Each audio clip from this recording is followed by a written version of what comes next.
Tarawele an bɛ bɛɛ lajɛlen fo ka bɛɛ lajɛlen waleɲuman dɔn. Bɛɛ lajɛlen ka fɔ. An sigilen kunnafoni balan kɛnɛ kan. Kunnafoni balan ye Juakun kɔnɔ siɲɛ 5. Tarata o tarata. Ni Ala ye dugu ɲuman jɛ e ni ne bɛ bɛn. Radio Jɛgɛfɔ ɲɛmaaso ka wulikajɔ la. O don. Min ye sɛbɛnnikɛlaw ye an tɛ ɲinɛ k'u fo. Awɔ. Sabu n'i y'a mɛn ɲɔgɔnna gɔngɔn durunbalan tɛ. I ntɔrɔn 2 bɛ duguma. Siga t'o la o. N'i y'a mɛn an bɛna an sigi k'a lakale. Maa dɔw de b'a sɛbɛn. O don. Minnu b'a sɛbɛn su fara tile kan. An b'u fo k'u waleɲuman dɔn. Bɛɛ lajɛlen ka fɔ. K'u ka baara ɲuman na.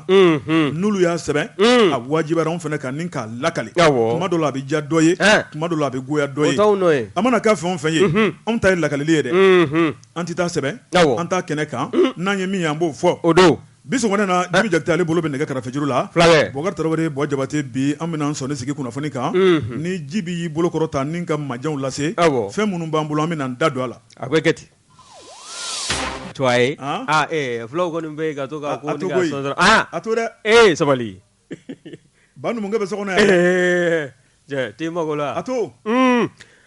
Bɔ Jabate. Naamu. Ne ko bɔla cogo bɛ di. Bɔkari Tarawele. An bɛ hakɛto ɲini kɛ bɛɛ lajɛlen fɛ. Ayiwa don bɛ ten gɛlɛnni sɔrɔ a wo kɔnɔ. Siga t'o la o. Kanw tɛ giji bi. K'a sababu kɛ murani ye. Bɔkari ne bɛ n tigɛ don. Nouvelle Horizon. Fasiriba n'o ye Toguna A Tarawele. Toguna a ko min fɔra. Bɔkari Tarawele a kɛra. Min ye CNT wasadenw ye. Min ye sariya min tun kofɔlen bɛ.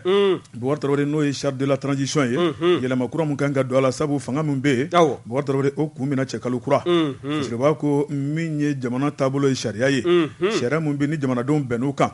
N'o banna. Bɔkari Tarawele kalafili kura de tun kan ka labɛn. Ni ka fanga ta k'a di maa kura ma. N'o dun ma se ka kɛ min kɔni charte kɔni yɛlɛma kan ka don la. Yaasa jamana langolo kana to. Fasiriba ko maa minnu ye député nɔrɔbila. Bɔkari Tarawele an ka jamana in kɔnɔ olu kɔni bɔra ni ka vote. Min ye colonel Maliki Jaw. Ale min ye CNT président ba ye. Ale kɛrɛfɛ danga minnu bɛ ka taa bila CNT jamakulu la. Bɔkari Tarawele a bɛɛ lajɛlen tun bɛ kɛnɛ kɔnɔ n'a bɔra maa kelen. Fasiriba ko CNT mun bɛ bi o de ye maa 100 ani maa 21. Maa 100 ni maa 20. Bɔkari Tarawele o bɛɛ lajɛlen dafalen tun bɛ kɛnɛ kɔnɔna la. O kuma laɲini min tun b'u fɛ n'o de ye ka se ka yɛlɛma kɛ kow la. Sabu charte kɔnɔ kuma banna. Hakilila kura min kan ka taa. Bɔkari Tarawele kalama don o la koyi. Bɛɛ lajɛlen kɔni y'a jira k'a fɔ u jɛnna n'a ye. U sɔnna a ma. O kuma min kɔni ye transition ye ni ka mɔnɔbɔ. Fasiriba ko min kɔni ye CNT député ye ka bɔ maa 100 ni maa 21 na. Ni ka maa 26 fara ka kɛ maa 100 ani maa 47. Bɔkari Tarawele sɔn kɛr'o ma. Bɛn kɛr'o kan. O loi o votera. Fasiriba ko maa minnu kɔni tun bɛ mankan ci la. Bɔkari Tarawele ko n'i y'a lajɛ dɔwɛrɛ tɛ olu ka se ka don jɔyɔrɔ la. Yaasa min ye gɛlɛya ni mankan kan ba jamana in kɔnɔ. O dɔrɔn tɛ. Fasiriba ko n'i y'a lajɛ jamana gouvernement hakɛya. CNT min ye charte ye min kofɔ. Ministres da kana tɛmɛ maa 25 kan. Bɔkari Tarawele min kɔni ye wasaden députés ye. U y'o fana koko kari ka bɔ yen. Ni k'o da walankata. Fasiriba ko a ko min ye députés ye u bɛ se ka dɔgɔya ni maa 25. Ministres bɛ se ka dɔgɔya ni maa 25. Walima u bɛ se ka tɛmɛ o sanfɛ. A ko min kɔni ye maa 25 ye o kogo karila ka bɔ yen. A bɛ jamanakuntigi yɛrɛ de bolo sisan min ka d'a ye. Bɔkari Tarawele a ka dayɛlɛ k'a ɲɛsin bɛɛ lajɛlen ma. Fasiriba ko o fana ma tɛmɛ ka bɔ yen. Min ye député wasadenw ye. Bɔkari Tarawele maa minnu jɛnna ni nin ye. Maa 100 ni maa 21 na. Maa 100 ni maa 20 bɛɛ ko awɔ anw sɔnna. N'o ye 8 ye. O kuma ko maa 1 ma bila juguya labada. 1 mun bɛ n'o ma vote. Bɔkari o yɛrɛ ma ye kɛnɛ yɛrɛ kan fiyewu. A kumakan ma ye. A bolo nɔ ma ye. Fasiriba ko a ko ɲininkali de bɛ nin kɛ nin ko in na n'o ye Toguna A Tarawele ye. A ko min kɔni an ka jamana a ka goni.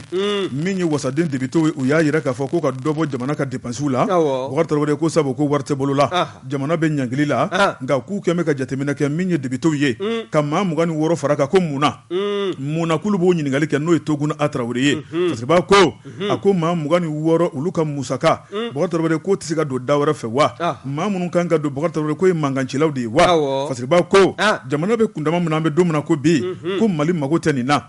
Mali mago bɛ min na. Bɔkari Tarawele ko de ye cɛ gɛlɛn cɛ dumanw ye. Minnu bɛ se ka jamana ka affaire kɛ. Ni k'an bɔ nin waati gɛlɛn kɔnɔna la. Fasiriba ko a ko siga kɔni tɛ min na min kɔni ye transition ye. Bɔkari ko sigi kun kɛn bɛ ka députés ma kɔnɔ. U bɛ n'u da don a la u bɛnna waati jumɛn kan. U y'a jira k'a fɔ ko sigikafɔ min bɛ ka kɛ nin waati la. Mali ni communauté internationale fɛ. K'olu b'a to k'o sigikafɔ jaabi ma kɔnɔ. Olu tɛna bila o ɲɛ. Bɔkari Tarawele k'olu ka baara ye min ye olu y'o kɛ. Bɔkari Tarawele ko ni bɛn kɛra min kan. Olu yɛrɛ fana sɔnn'o ma olu bɛ jɛ jɛn o ye nka k'a fɔ de kulu bɛna fɔ ko nin de bɛna ta ka di camancɛ fanga ma ko kuma tɛ bɔ olu da kɔnɔ dɛ min kɔni assise national de refondation ye o ye min fɔ k'a daminɛ kalo 6 ka taa bila san 5 la o kuma ko b'olu ka tabali sanfɛ ka ban o kuma min ye communauté ni jamana gouvernement ye u bɛ ka ɲɔgɔn ye u bɛ ka ɲɔgɔn bɛlɛn wa k'u bɛna bɛn ko la ala tɛna mɛn n'u bɛnna min kan sa hakɛya mun kan o kuma kulu fana député kulu fana bɛ jɛn n'o ye ni ko baara kura boloda an ka fanga kura kɔnɔna la kunnafoni filɛ nin ye an ye min bɔ nouvelle horizon kɔnɔ Toguna A Traoré ale ka sɛbɛnni don nouvelle horizon ka fara Toguna A Traoré kan an b'u bɛɛ lajɛlen fo ni ne n tɛgɛ don Bɔ Jabate ni sɛbɛn bɛ bɔ sɛbɛn min n'o k'a ma ko le soir de Bamako ce soir de Bamako maa min ka fasiri ye nin ye o ye dɔgɔnɔ faama ye n'o Umaru Ongoiba ye Umaru ko min ye CEDEAO ka ciden kɛrɛnkɛrɛnlen ye anw ka jamana kunkanko kibaruya ko fɔli la n'o ye Goodluck Jonathan ye ko sigikɛn bɛ k'a kɔnɔ Alamusa Nata n'o bɛ bɛn février kalo tile 24 ma san 2022 n'i ye maa kofɔlen in lajɛ kabi anw ka jamana a bisimila ye kana bugɔ bi la i b'a ye k'a fɔ maa min ci bɛ CEDEAO fɛ o de ye Goodluck Jonathan ye Goodluck Jonathan ko an tɛna dugukolo ɲini ka d'a ma ya de i ka kuma in Mali ye jatigiya jamana ye nin bɛ tɔn nin taa ni ka segin la i bɛ bali ka villa belebele dɔ wulilen ko Goodluck Jonathan bɛ si nin yɔrɔ in na Bukari ka villa kelen d'a ma ka 20 sur 20 ka tila ka Maleni muso sarama ayiwa cɛkɔrɔba don maakɔrɔ don maakɔrɔ don a y'a f'i ye ko manda ye de hakili lafiya de ka d'a ye sisan a tɛ ko wɛrɛ la min ye Goodluck Jonathan ye a ko sigikɛn bɛ k'a kɔnɔ février kalo tile 24 san 2022 ka bɛn Alamusa ma a ka nali a bila an bɛ minɛn min kɔnɔna na o de ye n'a ma ɲɛ k'a fɔ janvier kalo tile 9 min ye CEDEAO jamanakuntigiw ye Accra faaba Ghana faaba kɔnɔna na Accra n'o ye ɲagili bereta k'o yanga anw ka jamana kuncɛ ma n'o bɛ sanction ko fɔ wa n'i y'a ta k'a lajɛ o sanction kɔni bɔ ka bɛn ka na bugɔ sisan la anw kɔni an ma sa koyi ko kɔni o gɛlɛyala dɔɔni nka an bɛɛ lajɛlen kɔni bɛ k'a minɛ ni hakili ye min ye jamana in ye a kɔni a jɔ an b'a sen fila kan wa min ye Goodluck Jonathan ye a ka nin cili CEDEAO jamanakuntigiw fɛ kokura a bɛ fɛn dɔ ko fɔ bawo min ye anw ka jamana ye n'a ma ɲɛ k'a fɔ ale n'i kun da anw ka jamana kan ka na kumaɲɔgɔnya ta ka ɲɛsin camancɛrɔ fanga ɲɛmɔgɔw ma n'i y'a lajɛ min ye conseil national de la transition ye i n'a fɔ i yɛrɛ da tula la cogo min na olu kɔni bɔla ka hakilina jira kɛ sariya bolo dɔ kan n'o ye projet de loi dɔ ye min ye yɛlɛmaw ye k'o ta ka ɲɛsin a ma min ye k'a minɛ kalo 6 fo ka taa se san 5 ma min ye o hakilina ninnu ye camancɛrɔ fanga ɲɛmaaw o kɔni o sigi bɛ ni o ye wa Goodluck Jonathan yan'a ka se anw ka jamana kɔnɔ k'o kunnafoniw ma da tulo kan wa laseli dɔ fana kɛla CEDEAO ɲɛmaaya bulon fɛ ka bɔ Abuja minnu kɔni sen fɛ a jirala o laseli kɔnɔna na n'o ye communiqué ye min kɔni kɛla kunungo février kalo tile 21 san 2022 o communiqué ba fɛn min jira o de ye ko Goodluck Jonathan ni k'olu na danaya d'a ka kokura a kana anw ka camancɛrɔ fanga ɲɛmaaw ni ka o kumaɲɔgɔnya bɛ ta kɛ fɛn min kan o de ye n'a ma ɲɛ k'an fɔ an funfunu bɛ ɲɔgɔn na ni maa kofɔlen n'a nana sigigakumaw kɛlen kɔ min ye hakilinaw ye n'o t'a fɔ faamu na min ye kalata ye o labɛnw baaraw kan ka boloda cogo min na da bɛ don o la o tɛmɛlen kɔ kokura n'i y'a ta k'a lajɛ min ye Goodluck Jonathan ye a kelen tɛna na taama in na koyi min ye délégation belebele ye o kɔni maa kologirinw caman bɛ o délégation in na fo ka taa se min ye le président de la commission et commissaire chargé des affaires politiques et de la paix et de la sécurité Union africaine to ala o bɛ nin jɛkulu in na wa n'i y'a lajɛ fana o maa kelen bɛ kuma CEDEAO to ala wa min ye Goodluck Jonathan ye ale kɔni de bɛna kuma ninnu bɛɛ lajɛlen to ala min kɔni hakilinajigi min ye anw ka camancɛrɔ fanga ye a kɔni daminɛna ka bɛn septembre kalo dɔ ma san 2020 o san 2020 kɔnɔna na ka na bugɔ sisan la baara kunba caman kɛla ala ka da min ye anw ka finitigilakaw ye n'o ye forces armées maliennes ye olu b'a la ka sebaya ni kunnawolo min ta ni nimisi wasa ni dususuma o bɛ k'o min ta ka ɲɛsin anw ma bi in na dɛ o kɔni o kɛra surasi ninnu nana ka na se sisan ma o y'o dususuma kɔni a kɛra sababa ye bawo n'i y'a ta k'a lajɛ waatiw tɛmɛna bɛɛ lajɛlen kɔni tun bɛ kamana gana min ye anw ka jamana ye diɲɛ don o don n'a ma taa fɔ ko dugu dɔ filenkolonci la k'o da kolonci ka tasuma bila maanifinw ka sisow la ka maanifinw f'a ɲɛjugu ɲɛɲuman o kɔni o bɛɛ lajɛlen dabila la sisan yɔrɔ minnu bɛ yen n'anw ka sɔrɔsilakaw kun sen kun t'a la ka se o kɔni u sen b'a la ka jɔ jɔni kɛnɛ bɛɛ lajɛlen ka sisan min ye Kanango ye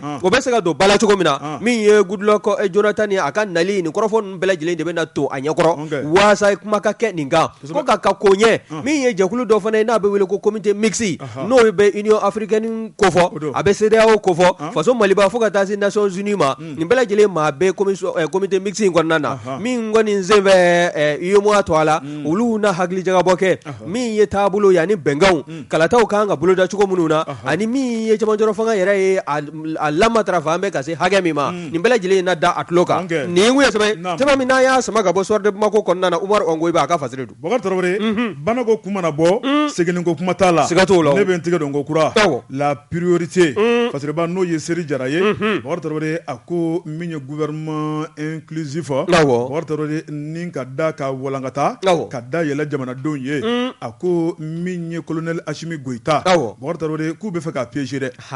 fasiriba ko min ye gouvernement large inclusif ye Bokar Traoré i b'a ye k'a fɔ o de kuma bɛ ka fɔ sabu min ye mangancilaw cayara wowocilaw cayara Bokar Traoré maa caman bɛ u dawolo janbɛ o tuma u bɛ fɛ k'u da maraka fasiriba ko an dun bɛ waati gɛlɛn mun kɔnɔ da maragali tɛ jamana in kɔnɔ koyi k'i wele k'i bila baara la i ni min ka kan o dɔrɔn de bɛ d'i ma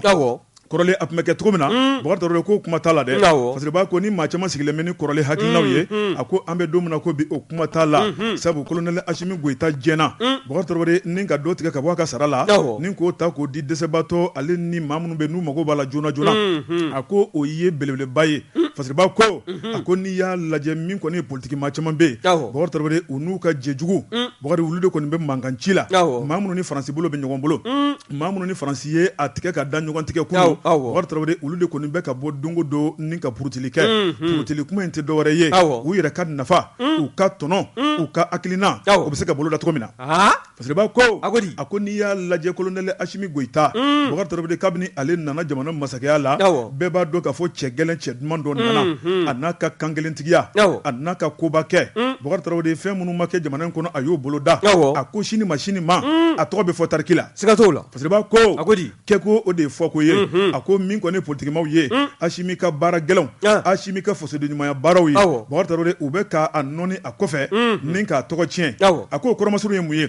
u ni Faransikaw ka kunnafonidilaw min ka fara Faransikaw ka kɛlɛkɛcɛw kan waati tɛmɛn'o la waati bɛɛ lajɛlen kɔnɔ min ye Faransi ye u b'a jira k'a fɔ Barkani Takuba Bokar Traoré olu ka bɔli la an ka jamana in kɔnɔ o de nana kɛ masiba ye n'o tɛ ka kɔn o kuma fɔli la Bokar Traoré min ye RFI ka taa bila France 24 ye tuma bɛɛ min ye armée monte en puissance i b'a ye k'a fɔ de ko kuma b'u da min ye kɛlɛkɛcɛw ye u bɛ ka sebaya sɔrɔ min tun tɛ ka kɛ kunun Bokar Traoré o bɛ ka boloda bi o tuma min y'o tigɛrɛ o tun bɛ ka fɔ Faransikaw ka kunnafonidilaw fɛ nka kabini Takuba ni Barkani bɔli ko kuma fɔra u y'u mankuntɔ u bɛ taa ka bɔ an ka jamana kɔnɔ fasiriba ko Bokar Traoré min kɔni ye dannajuguya CEDEAO ale ni UEMOA ni ka datugu jamana in ɲɛ Mali an ma sa koyi fiɲɛ ma tigɛ a na dɛ a ko o tɛ dɔwɛrɛ ye jamanakuntigi min b'an kunna a n'a ka gouvernement bolo dalen jamanadenw de jɛna n'a ye ni ka jɛ ka ŋaniya kɛ kelen ye a ko jamakulu mana jɛ fɛn o fɛn ma Bokar Traoré o bɛ boloda jamana kɔnɔna la a ko min ye gouvernement inclusif ye Bokar Traoré ko Assimi k'a togo dɔn maa minnu ni Faransi bolo bɛ ɲɔgɔn bolo olu de bɛ fɛ ka na don gouvernement la dɛ wa u tɛ don dɛ a kana so ka don fasiriba ko n'o ye Seri Jara ye a ko jateminɛw kɛra Bokar ne ka kangarida colonel Assimi Goïta ye Bokar min kɔni gouvernement kura mun bɛna dayɛlɛ mangancilaw jateminɛ ka kɛ Bokar Traoré ko gouvernement tɛ dɔwɛrɛ ye dɛ maa minnu ye hakilina ɲuman tigilamɔgɔw ye maa minnu bɛ se ka jamana bɔ dingɛ kɔnɔ ɲɛda ko t'a la min ye coloration ko t'a la jamana kanu bɛ minnu dusukun na olu de kan ka wele o cɛ n'o muso k'u bila jamana ka baara la nka k'a kɛ de ko manganci cayara a ye bɛɛ wele ka jɔni di bɛɛ ma o tɛ bɛn Seri Jara ko n'a kɛra o ye don o don ko Mali ko bannen wa min ye transition Assimi Goïta ka hakilina k'u b'a tiɲɛ min ye Assimi Goïta ye a ka manja min b'a nɔfɛ min bɛ maliyɛnw yɔrɔ bi o bɛ burun a bɛ tiɲɛ dɛ kana siga Bokar Traoré Seri Jara ko maliyɛn ma ɲi dɛ maliyɛn ka hakɛ n'a wulila kelen ni ka nafa nɔfɛ a bɛ sɔn ka don da bɛɛ siga t'o la Bokar Traoré min ye Seri Jara a y'a jira k'a fɔ maa minnu kɔni bɛ manganci la Bokar k'u bolo ja yen bɛɛ sabu k'u ni Faransi bɛ ɲɔgɔn tigɛ kɔnɔna la Bokar Traoré n'u kɛra donfɛ gouvernement la dɔwɛrɛ kɔni tɛna k'u bolo koyi o de ye foroba wari k'a ta ni ka tila ka jamana kuntigi ni jamana buruja Bubakari Traoré ni ka jamana lagosi ka tila ka banfula ta k'a turu colonel kunkolo la k'a fɔ k'ale de y'a bɛɛ ɲami Bubakari Traoré o dabali n'o fɛɛrɛw o tuma k'o bɛ u bolo k'u bɛ se o kɛcogo ɲuman na n'i y'a mɛn a bɔnna kan o tuma k'a sigira kan koyi colonel Asimi Goïta k'a ka jilaja Bubakari Traoré a ka jateminɛ kɛ ko malien maa min ye Bubakari Traoré k'a bɛ bɛɛ lajɛlen ŋaniya dɔn a bɛ bɛɛ lajɛlen ka taabolo dɔn n'i y'a ye Mali sera nin kundama la u y'a tiɲɛ de kunun Bubakari Traoré n'o tɛ sɔrɔsiw tun tɛna jamana kunna o tuma maa minnu y'a tiɲɛ k'olu de bɛ mankanci la tuguni k'a togo dɔn a k'u to mankanci in na an ka baara kɛ n'a ma togo dɔn Bubakari Traoré k'u kɛmɛ ka dingɛ belebele tigɛ a sen kɔrɔ ko tuma ko Ala m'an kisira n'o maa kelen tilala ka don gouvernement kura kɔnɔ k'an bɛ ka siran min ɲɛ an tɛ taa k'o to dɛ a bɛ kɛ gɛlɛya sabu faransi ka cidenw n'u ka complices don kunnafoni filɛ nin ye an ye min bɔ la priorité kɔnɔ Seri Jara ale ka sɛbɛnni don priorité ma an b'u fo an bɛ taa Jibi fa fɛ jɛ ka pub k'a ka feerefɛnw lakodɔn nɛgɛ kanɲɛ 12 sera Bamako k'a fɔ jiginɛw ka bonyamasegi bɛ aw ye jɛ ka pub k'a ka feerefɛnw lakodɔn jɔ Bukari bala tɔgɔ bɛ di bɔ jabase ni ye n tɛgɛ don ni sɛbɛn bɛ bɔ sɛbɛn min n'o k'a ma ko l'indépendant Mohamed Haidara Chérifukɛ nin ye a ka fasiri ye Chérifukɛ ko min ye anw ka gouvernement ye min ye fangabulon ɲɛmaa ye kɛrɛnkɛrɛnnenya la Dr Choguel Kokala Mayiga n'a ka ministres ko u ma fara ɲɔgɔn kan jamanadenw to a la ka se ka sɛbɛn don n'o ye jalakili sɛbɛn ye ka ɲɛsin UEMOA ma wa UEMOA n'a ma ɲɛ k'a fɔ anw ka jamana ɲagili tala ka bɔ CEDEAO yɔrɔ ka ɲɛsin a ma hakilinajigi janvier kalo dɔ tile 9 san 2022 min baaraw bɛɛ lajɛlen kɛra jamanakuntigiw ka lajɛrɛ dɔ senfɛ min n'a bɔla ka kɛ Ghana faaba kɔnɔna na n'o ye Accra ye wa n'i y'a ta k'a lajɛ min ye UEMOA ye ko cogoya jumɛn na olu yɛrɛ bɛ u jaso k'u fara ɲɔgɔn kan ka taa sigi Ghana kɔnɔna na k'a sɔrɔ anw ka jamana sen tɛ a la hali n'a sɔrɔla an ni CEDEAO ɲɛmaaya bulon an n'olu fɔ mɛn ɲɔgɔn kɔ ko nka ko min ye UEMOA ye k'o kɔni an da kun kan ka don o la ko wa k'u ka nin lajɛrɛ u ma sɔn ka anw ka jamana ladɔnniya koyi min ye tile 2 ka kɔn lajɛrɛ don ɲɛ o ye anw ka jamana kɔni a ɲɛmaaw ladɔnniya na o de ka furancɛ kɔnɔna na wa k'o ye taabolo min bɛ sariyaw bɛɛ lajɛlen lakɔn wa n'i y'a ta k'a lajɛ min ye anw ka gouvernement ye o kɔni u kɛn bɛ ka danaya da anw ka avocat n'o ye journaliste donna maa girinma 6 ye danaya d'an bɛ olu kan minnu kɔni bɛna taa ka taa anw ka jamana ɲagili min d'an bɛ ka yanga kuncɛ ma UEMOA fɛ o bɛ se ka wuli cogo min na wa n'i y'a ta k'a lajɛ UEMOA a ka cour africaine min de justice min n'o filɛ nin ye Ouagadougou kɔnɔna na Burkina Faso o kɔni UEMOA ka o kiiritigɛ bulon in o jabala bɛ Ouagadougoukaw de fɛ yen wa n'i y'a lajɛ fana min ye anw ka ni avocat ninnu ye o bɛ wuli ka jɔ la waasa min ye ɲagili ye sɔrɔ siratigɛw la o bɛ se ka wuli ka bɔ anw ka jamana dala cogo min na wa n'i ye kɔrɔfɔ in lajɛ min ye CEDEAO ye n'a ma ɲɛ k'a fɔ a y'a sago n'a dungɔ kɛ ka sanga ni dɛmɛbaa jugu min n'o dogonw bɛ a kɔ hali n'a sɔrɔla an da ma se o ma bɛɛ lajɛlen b'o kɔrɔ faamu min ye CEDEAO ye a ye wuli ka jɔ min kɛ ka ɲɛsin anw ka jamana ma n'o taara wolo ɲagili la janvier kalo tile 9 tɛmɛlenw na san 2022 kelen kɔnɔ min kɛla sabu ye gɛlɛya o bɛ anw ka jamana da la nka anw wulilen bɛ ka jɔ an sen fila kan nka min ye Choguel Kokala Mayiga ye ale min y'an ka cɛmancɛ fangabulon ɲɛmaa ye a kɔni a y'a jira a ka laseli dɔ senfɛ k'a fɔ min ye UEMOA ni CEDEAO ka nin wulikajɔ jugu ye ne k'a sɔrɔ o ma anw hakilina ɲininkali kɛ k'o kɔni k'u ye tɔn yɛrɛ sariya u y'a caman sɔsɔ bawo sariya bolo dɔ bɛ yen n'a bɛ convention internationale ni ka o kofɔ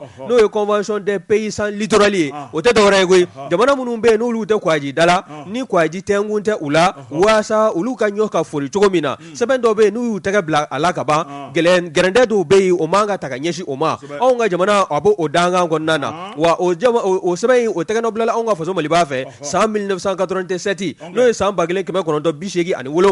wa n'i y'a lajɛ binkɛla anw ka UEMOA fɛ n'a ma ɲɛ k'a fɔ ni CEDEAO bɛ ɲɔgɔn na k'a ni UEMOA tɛ ɲɔgɔn na hali n'a sɔrɔla jamana kelenw de bɛ nin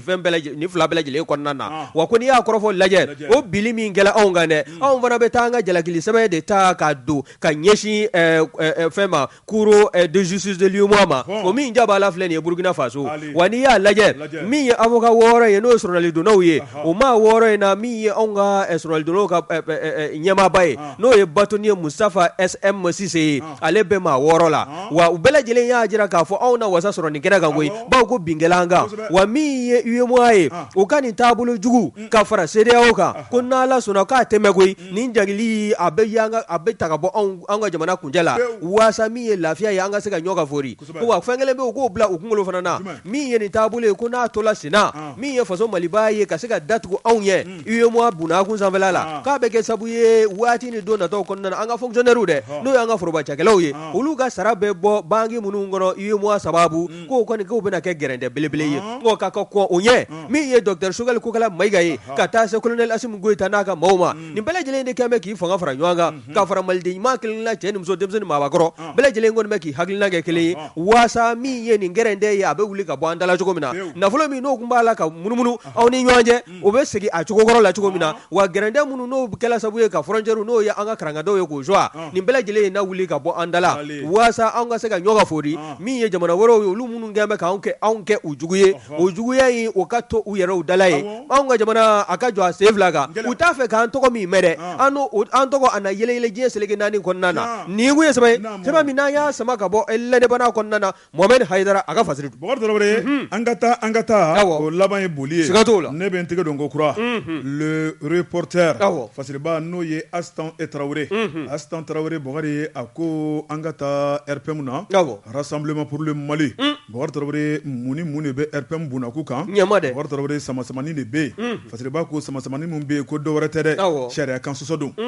fasiriba ko a ko alamisa tɛmɛnen n'o bɛnna kalo in tile 17 ma Bakari Tarawele min ye RPM ale section 5 n'o bɛ commune 5nan ko fɔ Bakɔ Bakari Tarawele lajɛ belebele tun bɛ yen lajɛ min ɲɛmaya Bakari Tarawele o tun bɛ jɛrɛjɛkulu dɔ bolo n'o ye collectif pour la défense des statuts et règlements intérieurs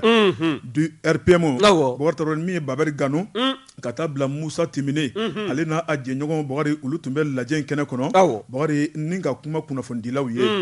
min ye kuma ye a tun bɛ tali kɛ fɛn damadɔ kan k'a yira k'a fɔ RPM kɔnɔ ko baasi tɛ yen Bakari Tarawele ko samasamani tɛ yen ko RPM ye tɔn ye bɛn bɛ tɔn min kɔnɔ o tuma min ye RPM cɛba ye n'o ye jamanakuntigi kɔrɔ ye Ibrahim Boubacar Keita a bɛ tiɲɛ so bi Bakari Tarawele k'a fɔ ko de fatulen kɔfɛ ko RPM bɛna dakolon ci ko kalash o kuma t'a la a ko fɛn mun kɛcogo ma ɲa dɛ Bakari Tarawele ko ka fɔ ɲɔgɔn ye o kɔrɔ tɛ ko gɛlɛya bɛ yen dɛ ni min ma ɲa o ka fɔ k'a ma ɲa yaasa ka tile fasiriba ko Bakari Tarawele kuma dalala ni min ye o de ye tɔn n'a bɛ sigi maître Babɛri Gano a y'a yɛrɛ k'a fɔ o tuma Bakari n'o ye collectif ka porte-parole ye a ko tɔn n'a sigi kan don tɔn n'a sariya don Bakari Tarawele maa man ka bɔ tɔn sariya kɔfɛ k'i bɛ ko wɛrɛ kɛ o ko wɛrɛ kɛ o de bɛ na ni ɲɔgɔn farafara ye o de bɛ na ni ɲɔgɔn sama ye wa o de bɛ na ni hakilina wɔsi ye tɔn kɔnɔna la ni ka bɛnbaliya don maaw ni ɲɔgɔn cɛ n'o tɛ n'i ye tɔn sariya bato cogo la Bakari Tarawele k'a dɔ bɛ dɔ la maaninfin bɛ ɲɔgɔn hakilinaw dɔn tɔn kungilenna ye min ye kɛ n'o ye fasiriba ko min kɔni waati dɔ ye a ko maaw balila ka min ye tɔndon yɛrɛ bolo dɛ o de ye min ye docteur Bokari Tereta a balila de ka sin ka tɔn sariya dɔ yɛlɛma k'a sɔrɔ a bɛ fɛ ka kɛ Alassane Dramane Ouattara n ma ti tugu cogo dɔn dɛ Bakari Tarawele fasiriba ko n'o ye Assane Traoré Assane y'a yira k'a fɔ min ye docteur Bokari Tereta ale de ye tɔn o président ye Bakari min kɔni ye tɔn cɛngana olu kɔfɛ a filɛ nin ye ni ka tɔn sariya dɔw yɛlɛma Bakari Tarawele ni ka maa dɔw ɲini ka fara a yɛrɛ kan dogodogoni kɔnɔna la o tuma k'ale kɛra RPM ka candidat ye jamana masakɛ kalafili nata kɔni o tɛ bɛn dɛ Bakari Tarawele ale de ye RPM président ba ye sɔnkɛrɛw m'o bɛnkɛrɛw kan samasamani ma ko kan fiyewu nka min ye RPM ka candidat ye o tuma u ye ɲɔgɔn sɔrɔ o de kɛnɛ kan sariya jumɛn y'o kofɔ Bakari Tarawele min kɔni sariya sɔsɔ min kɛra min ye RPM cɛbaw ko Bakari Tarawele ko min fɔra ko kalash ko kuma kɔni t'a la dɛ ayiwa parti ye min fɔ Bakari Tarawele o tuma k'u ka taa congrès statutaire la wari ko de bɛna a yɛlɛ a lajɛ k'a lajɛ tigitigi maa min kan ka kɛ candidat ye o tuma ko bɛ bɔ maa fana la maa min b'u kana bɔ ni maa minnu kana bɔ maa kelen maa fila fo maa 10 o tuma jamakulu de bɛn'u sigi k'ulu tɛntɛn k'a lajɛ Bakari Tarawele k'u ka kɛwale lajɛ k'u ka kungilennaw lajɛ k'u ka baara taabolo lajɛ fasoden ɲumanya taabolo lajɛ min kan ka kɛ RPM ka cɛbɔ ye o tuma k'o ma kɛ tɔn kɔnɔna la u balila ka min ye docteur Bokari Tereta k'a kelen de ko ale ye candidat ye wa o tuma k'ale bɛnkɛrɛw ma sɔn kɛrɛw kan ko bɛ se ka kɛ cogo di collectif ko bɛ se ka kɛ cogo di k'o tɛ RPM kelen jagoya ko kɛyɔrɔ ye Ibrahim Boubacar Keita salen kɔfɛ Bakari Tarawele fasiriba ko n'o ye Assane Traoré a ko collectif cɛbaw ko a ko min kɔni ye tɔn ye ko jamako de don o tuma k'ulu b'a dɔn k'a fɔ ko jamakulu bɛ olu de kɔ Bakari Tarawele o tuma k'ulu bɛ min ɲini Bokari Tereta fɛ a n'a ka jɛɲɔgɔn k'u ka sigi ko joona n'o t'a fili la dɛ min ye congrès kura ye Boubacar Traoré congrès mun bɛna a yira tigi maa min kan ka k'u ka cɛbɔ ye Boubacar Traoré k'u ka u sigi joona ni k'o boloda ko n'o tɛ min ye Boubacar Traoré ta n'a tora ka hakilinaw la ko Ala ma kisi la dɛ ayiwa k'a bɛ sɔn ka to a kelen na dɛ a kana to tɔn ka ci dɛ a sababu la a bɛ gɛlɛya Faseriba ko min ye honorable député Moussa Timini a y'a yira k'a fɔ diɲɛ bɛɛ lajɛlen na Boubacar Traoré kuma talen ka d'ale ma a ko ni bɛn bɛ tɔn kɔnɔ bi ko RPM don ni bonya bɛ tɔn kɔnɔ bi ko RPM don Boubacar ni koto ɲɔgɔn tala bɛ tɔn kɔnɔ bi ko RPM don ko maa si kana bila kunkolo kɔnɔ ko kɛlɛ bɛ nɛ k'ulu yɛrɛ bolo ko nin tɛ kɛlɛ dɛ ko ɲɔgɔn faamubaliya don o don maa min y'a ka hakilina ta n'a ma kɛ sariya kɔnɔ k'a tigi ka segin a kɔ u ka baara kɛ sariya kɔnɔ k'a banna maa min kan ka kɛ candidat kura ye Boubacar Traoré ko ni jama bɛnna n'o ye kaban ko gɛlɛya bɛ min kunnafoni fila nin ye an ye min bɔ le reporter kɔnɔ Assane Traoré ale ka sɛbɛnni don Assane Traoré ka fara reporter maaw kan o jabata an b'u bɛɛ lajɛlen fo ni ye n tɛgɛ don ni sɛbɛn bɛ bɔ sɛbɛn minnu k'a ma ko le moniteur min maa min ka fasiri ye ni o ye Youssouf Z Keita ye Youssouf ko min ye wulikajɔ ye k'an ka taa caisse nationale d'assurance maladie la dɛ kanam n'i y'a ta k'a lajɛ ko kalon tigɛliw ka ɲɛsin kanamu ma k'a bɛ jɔnni ka danganiya kɔnɔna na jɔnni b'a la ka diina nɔnɔ kɔni bɔ kanamuko in na dɛ bawo n'i ye kɔrɔfɔ in ta k'a lajɛ wulikajɔ ɲɛsin bɛ fɛn min ma o de ye cɛta min n'o kɛla kanamu na kɔsada in na ko a kɛla sariya kɔnɔna na a kɛra basigi kɔnɔna na wa a kɛla jɛlenya kɔnɔna na bawo n'i y'a ta k'a lajɛ min ye direction ye n'o ye kanamu ɲɛmaya bulon ye olu bɛ a bɛ waati jan bɔ o kɔni hami min bɛ o la o de ye dɔ bɛ se ka fara u ka baarakɛlaw hakɛ kan cogo min na bawo ka sanga ni baara yɛrɛ hakɛ ye baara o bonya bɛ baaradenw ma minnu bɛ a kɔnɔna na ye ka ban min maakɔrɔ minnu n'olu kɔni n'o bɛna sugandi olu sugandilen ko o bɛ se ka kɛ sababu ye maakɔrɔ minnu bɛ yen ko olu tɛgɛ bɔ baara la dɔɔnin bawo min ye ninkura ye n'o ma fiyɛ kanamu na nafa min n'o bɛ caisse nationale d'assurance maladie la nafa min b'a la jamanaden kelen bɛɛ lajɛlen yɔrɔ bi in na a nafa k'a ka bon k'a tɛ fɔ k'a ban ko nka ko min ye cɛta in ye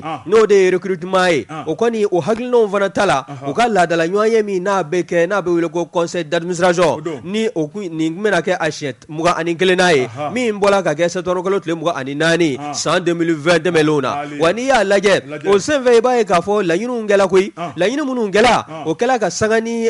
cakɛda in yɛrɛ ka sariya taabolo dɔ ye n'a bɛ cadre organique ni ka o kɔfɔ n'o o ye 2013-2017 ye o furancɛw kɔnɔna na waasa min ye cɛta ye o bɛ se ka boloda cogo min na kanamu ɲɛmaya bulon fɛ wa u yɛrɛ ma maaw ta u yɛrɛ direct la koyi min ye jɛkulu kɛrɛnkɛrɛnlen n'o ye commission indépendante dɔ ye o de sigila sen kan o ka sigi sen kan u ye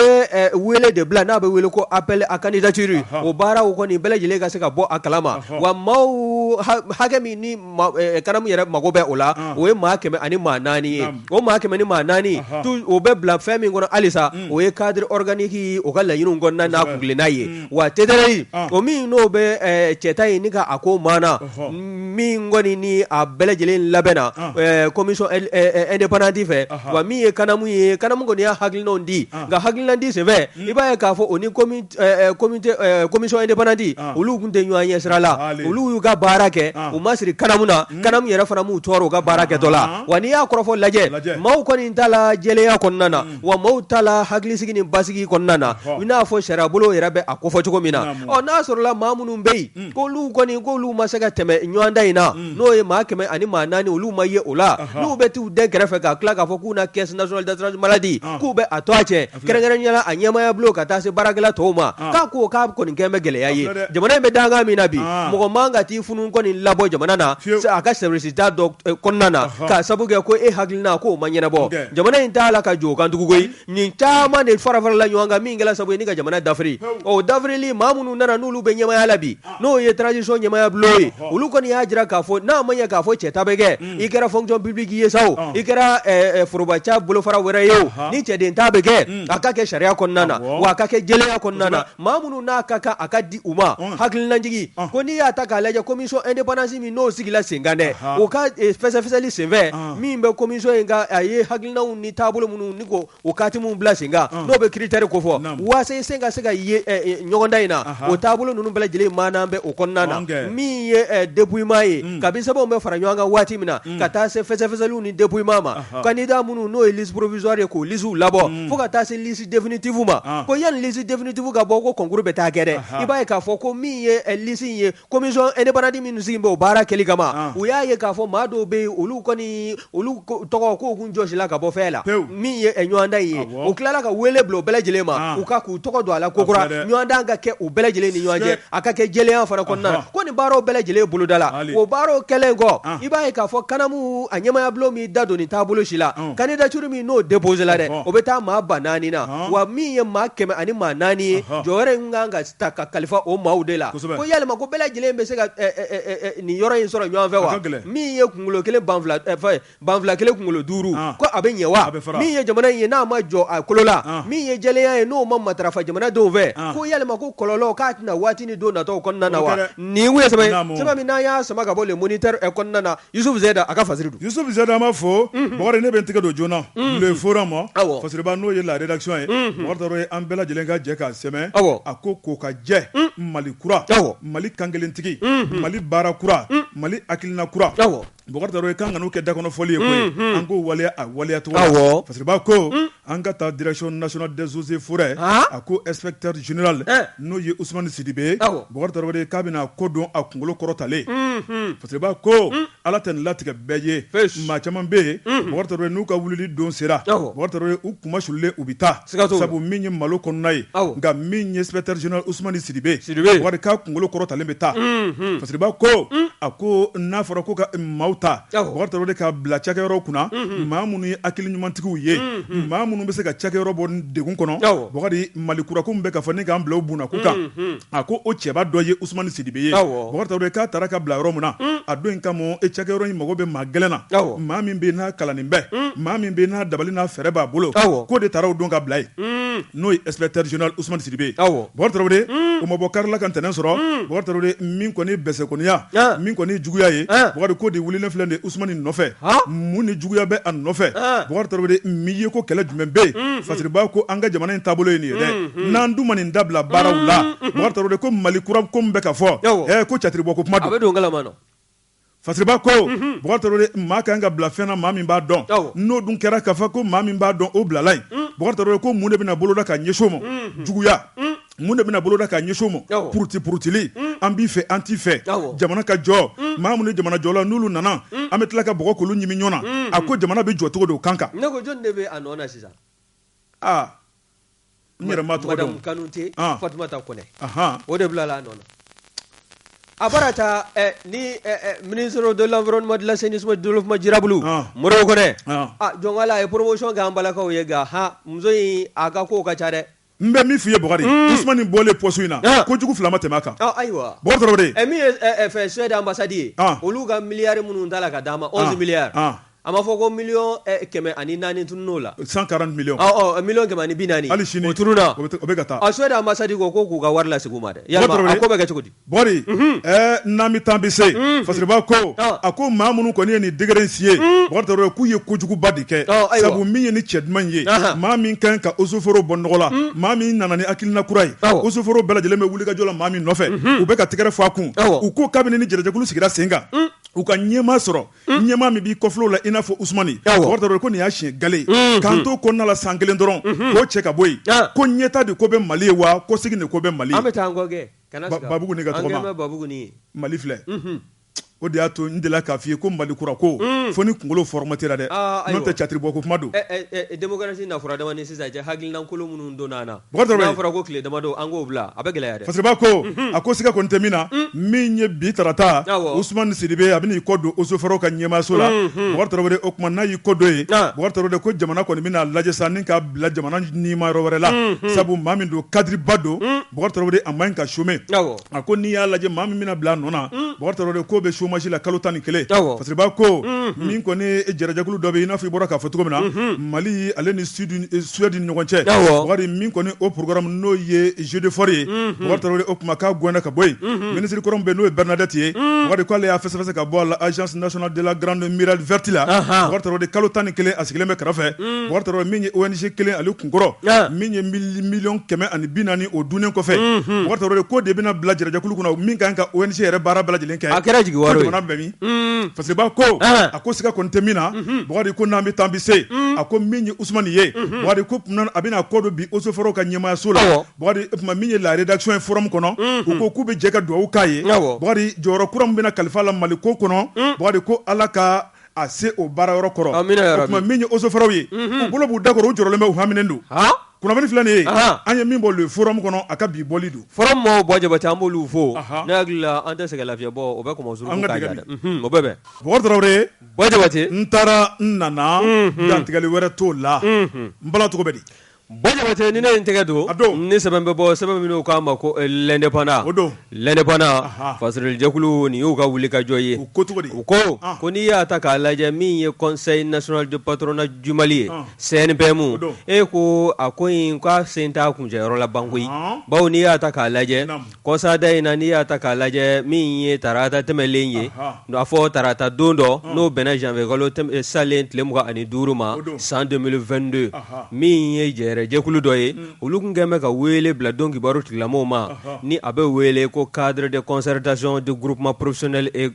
conseils patronaux et régionaux bi a fɔ des régions olu kɔni kɛn bɛ ka wele bila don kibaru tigilamɔgɔw ma ka ɲɛfɔli kɛ ko nka ko maa hakili feerelenw kɔni y'a jira minnu sɔmi ka surun olu ko min ye nin cadre de concertation in ye dɛ k'u ka taabolo ko maa bɛ se ka fɛn min fɔ mais n'a ma ɲɛ k'a fɔ maa fila bɛ kɛlɛ la yɔrɔ kelen nɔfɛ n'i ye nin cadre ninnu ka taabolo n'u ka wulikajɔw bɛɛ lajɛlen jateminɛ nɔfɛ u bɛ fan min fɛ o de Mamadu Sɛnsɛn Kulubali ka kaa ye wa o bɛna kɛ sabu ye min ye Amadu Di Jaajɛ Sangare o ka maaw olu ka ɲugu nin cadre de concertation in ka wulikajɔ la bawo n'i y'a ta k'a lajɛ nin jɛkulu in ka wulikajɔ tɛ dɔwɛrɛ ye dɛ ko administration provisoire min kɔni bɛ kɛ jɛkulu ye min bɛ se ka CNPM kunkanko ni ka o ɲɛnabɔ maa minnu wakilu kɛn bɛ yen ye olu ka ko kana balan yanni kalata jɛlen ka se ka kɛ wa n'i y'a lajɛ min ye nin cadre de concertation ye o ni maa minnu n'olu kɛn bɛ k'u tɛgɛ di ɲɔgɔn ma ani maa minnu bɛ jɛkulu in yɛrɛ kɔnɔna na ko n'i y'a ta k'a lajɛ o maa kelen na bɛɛ lajɛlen ni Mamadu Sɛnsɛn Kulubali n'o bɛ wele ko Mamadu Kulu o n'o de ka surun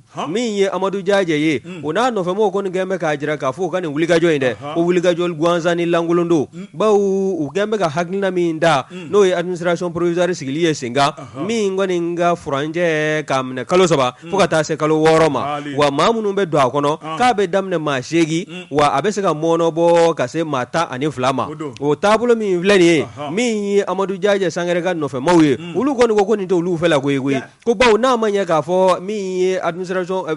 bureau provisoire ka sigi min ye conseil national de patronat du Mali ɲɛmaaya bulon kunna ye k'a ka kɛ maaw ye maa minnu bɛ n'u tɛ nin fan fila si fɛ bawo n'a ma ɲɛ k'a fɔ hakilinajigi ninnu bɛɛ lajɛlen n'o ye Amadu Jaajɛ n'a nɔfɛmaw ye ka taa se Mamadu Sɛnsɛn Kulubali ma ninnu bɛɛ lajɛlen kɔni ye ɲɔgɔn sama fo ka ɲɔgɔn sama ka se kiiri tigilamɔgɔw ɲɛkɔrɔ o t'i bi taaba o taara wolo fɛn min na fo kɔsa fɛ ko sibiramu o yɛrɛ y'i da don ko la o y'a jira k'a fɔ ni kan fila bɛɛ n'o ye nin maa fila nɔfɛmaw ye bɛɛ lajɛlen kɔni tɛgɛ ka ko ka bɔ ko in na maa dɔw bɛ olu ka sugandi ni ka sigi ɲɛmaaya la fɔlɔ yanni kow ɲɛ ka sɔrɔ o maa minnu n'olu sugandila ni k'u to a da ko membre du cadre de concertation olu kɔni ka taabolo fana kɛn bɛ fan dɔ dɛmɛli ye n'o ye Mamadu Sɛnsɛn Kulubali nɔfɛmaw ye wa ko min ye Amadu Jaajɛ Sangare ye a kɔni ko k'a tɛ sigi k'a tɛgɛ da sen kan koyi ko bawo ni hakilina min filɛ nin ye nin kɔni ye ka ko dɔ de labɛn n'a ma ɲɛ k'a fɔ maa minnu sugandi mɛ k'u ka se ka nin cadre de concertation o maaw ka se ka bureau provisoire sigi CNPM kunna u ka hakilina n'u ka kɛwale mana kɛ nin ye k'a fɔ k'olu b'a fɛ ka dɛmɛɲɔgɔnya kɛ dibi la maa dɔ fan fɛ fan dɔ maaw olu ko k'u tɛ jɛn n'a ye ko wa ko min ye jamana ɲɛmɔgɔw ye u da ka don nin ko in na CNPM ko in a ko ka ban k'a kɔlɔlɔ k'a bi ban k'a sini ban bɛɛ lajɛlen ka se k'i taa f'a faamu kɛrɛnkɛrɛnnenya mun y'an ka sɔrɔ bosobaw ye olu kunkanko kuma o bɛ fɔ nin jɛkulu in de fɛ n'a fɔra k'olu nin ɲɛmaaya bulon ko o bɛ kɛlɛ la ko yalima k'a tɛna dadigi kɛ an ka sɔrɔ sɔrɔ bosobaw ka wuli ka jɔ la wa sɔrɔ bosobaw olu jɔyɔrɔ ka bon jamana sɔrɔ dabolo la olu ka wuli ka jɔ a kɔni a banban bɛ wagande bɛ se ka sɔsɔ cogo min na n'u ka wuli ka jɔ n'u ka taamaw ye ka taa diɲɛ fan wɛrɛw fɛ min ye sɔrɔ ye ka se ka yakubaya ko nka ko n'a taara sɔrɔ minnu bɛ olu kun kan k'o kuma fɔ olu tɛ ka filɛli kɛ fankelen u tɛ taa la ka ji kɛ ɲɔgɔn tɛgɛ k'a bɛ kɛ gɛlɛya belebele wa dadigi faso maliba de bɛ tila k'i jɔ n'a kɔlɔlɔ ye bawo min ye majɛw ye wagande kɔnɔna na o donta majɛ bɛ o sɔrɔ kosɛbɛ nin ye kun ye sɛbɛn min n'a y'a sama ka bɔ lɛnɛbana kɔnɔna na faserijɛkulu ka wuli ka jɔ Bakari Tarawele ne bɛ n tɛgɛ don joona a don min ye nouveau réveil faseriba n'o ye Adama Kulubali n'o sera Damisi nin y'ale ka sɛbɛnni ye Damisi ko Bakari Tarawele a ko min ye CNT dayɛlɛli kura min bɛ ka fɔ Bakari ni ka walankata maa 26 min kan ka don a la faseriba ko min ye Burama Tarawele bɛɛ lajɛlen ko ma ko Zanbugu Bura i b'a fɔ Fajigilakaw ka Bura Bakari Tarawele ni siga kɔni ni gɛlɛya ma don ko la a bɛ sɔn ka don CNT kura kɔnɔna la dɛ Zanbugu Bura a bɛ mun kɛ mun baarakɛla don élu don cɛ kelen bolo caman don comptable don ka wari caya k'a jidi ka baarayɔrɔ tile ressources humaines ka baarakɛlaw ka kilinaw bɛɛ lajɛlen fara ɲɔgɔn kan o dɔnniya b'a la ayiwa Bakari Tarawele faseriba ko a ko siga kɔni tɛ min na maa 26 ŋaniyara CND wasadenw fɛ o ka fara olu kan Mali député hakɛ ye maa 147 a ka dafa o la yan ko hakilina kura bolodali minnu bɛ yen Bakari baara kura min bɛna boloda jamana kɔnɔ o baara kura ŋaniyaw bɛ se ka siri cogo min na faseriba ko a ko maa kan ka ta a la kɛrɛnkɛrɛnnenya la maa minnu bɛ u kunkolo b'u kanda la hakili jɔn bɛ Bakari Mali kanu b'u dusukun na Bakari hakili mun b'u la u bɛ se ka fara ŋanani kɛ CNT ka hakilinaw kan Bakari Tarawele ko fili kana don ko la koyi o cɛba dɔ ye min ye colonel Maliki Jaw kan k'i kɔfilɛ maa min na colonel Asimi Goyita kan k'i kɔfilɛ maa min na Sogɛli Kokala Mayiga kan k'i kɔfilɛ maa min na o cɛba dɔ jamana yɛrɛ mago bɛ maa min na o de ye Burama Tarawele bɛɛ ko ma ko Zanbugu Bura faseriba ko a ko Zanbugu Bura Bakari Tarawele ale yɛrɛ bangera septembre kalo dɔ tile 20 san 1966 Bamako yan min ye Zanbugu Bura ye Bakari Tarawele a y'a ka baki min ye tako fɔlɔ kɛ lycée technique de Bamako la ni ka tila ka tako filanan tugu o la Bakari nin baaraw bɛɛ lajɛlen kɛra san 1987-88 faseriba ko min ye o tɛnkuni waati min na hali bi Zanbugu Bura a ye wulikajɔ kɛ o wulikajɔ ye Bakari Tarawele i b'a ye k'a fɔ min kɔni ye diplôme universitaire de technicien supérieur en comptabilité Bakari Tarawele a y'o jaso min ye école de haute étude pratique la Bakari Tarawele de Bamako i b'a ye k'a fɔ diplôme sɔrɔlen Zanbugu Bura o kɔni hakili jora sisan min kɔni dɔnniya sɔrɔla mun tora bilen kalan kuncɛlen o tuma an ka baara daminɛ Bakari min kɔni wulikajɔ o taara ni ka yɔrɔ jumɛn sɛgɛrɛ Bakari i b'a ye k'a fɔ o de ye min ye CMDT faseriba ko min kɔni ye yen sa u y'a ta ka bila min kɔni u ka nafolo baarakɛyɔrɔ la kalo 3 o stage dira ma a ye baara kɛ k'a ɲɛ a tɛgɛ nɔ yera u y'a dɔn k'a fɔ a tɛgɛ ka di u ye kalo 6 wɛrɛ fara kan faseriba ko min kɔni o tɛmɛnen kɔ ka bɔ yen a taara ICOMA la Bakari Tarawele min kɔni ye division trésorerie ani caisse ye Bakari u y'a ta ka bila yen a ye ŋaniya mun ni dɔnniya mun b'a la a y'o yira olu fana na Bakari u ye kalo 6 contrat signé o tuma k'a yira k'a fɔ an mago b'e la Bakari Tarawele i b'a ye k'a fɔ nka wulikajɔ ni maa dɔw ka hakilina o kɛra sababu ye a ma se ka to yen faseriba ko min kɔni wulikajɔ a y'o de boloda ni ka ɲɛsin yɔrɔ wɛrɛ ma n'o ye Wawode immobilière ye Bakari Tarawele n'o ye san 1999 san 2004 ye Bakari Tarawele min kɔni ye hakilina ni dɔnniya belebele a y'o sɔrɔ yen tuguni min ye yen comptabilité baara kɛcogo la ka kɛ min ye chef d'agence gestil ye ka b'o la ka tila ka kɛ chef d'agence marketing ye faseriba ko fana tɛmɛnen kɔ ka bɔ yen san 2004 san 2009 Bakari Tarawele a ye ŋaniya siri sa n'a duma k'a fɔ nin dɔnniya bɛɛ lajɛlen b'ale la jamana mago bɛ jamanadenw bɛɛ lajɛlen la min y'ale ka sigida kungo n'o ye ka se k'a sen don politique la Bakari Tarawele a donna politique la komi dugudenw y'a yira k'a fɔ Zanbugu Bura an tun sigilen bɛ k'e makɔnɔ n'i ye min fɔ an b'i kɔ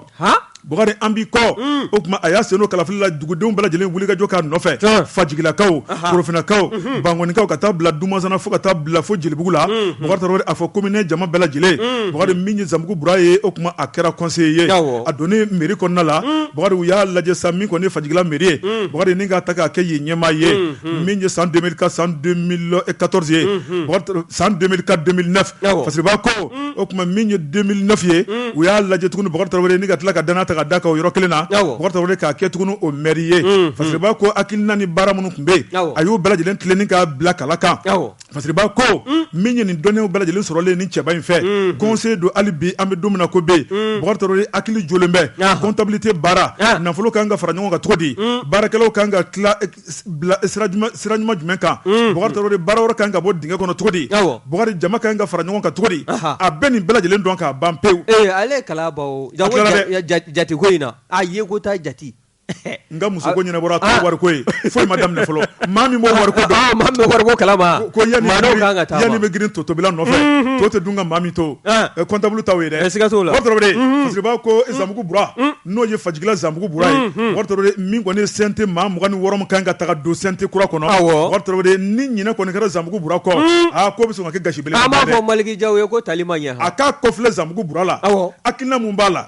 yen comptabilité Zanbugu Bura kan ye a kan yen dɛ jamana mɔgɔ b'a la bi dɛ ni ma fili surasi dɔ b'o waganden a kan y'o kɛrɛfɛ surasi kelen sibili kelen n'o tɛ surasi mun bɛ yen CNT kɔnɔ wari kɔlɔsila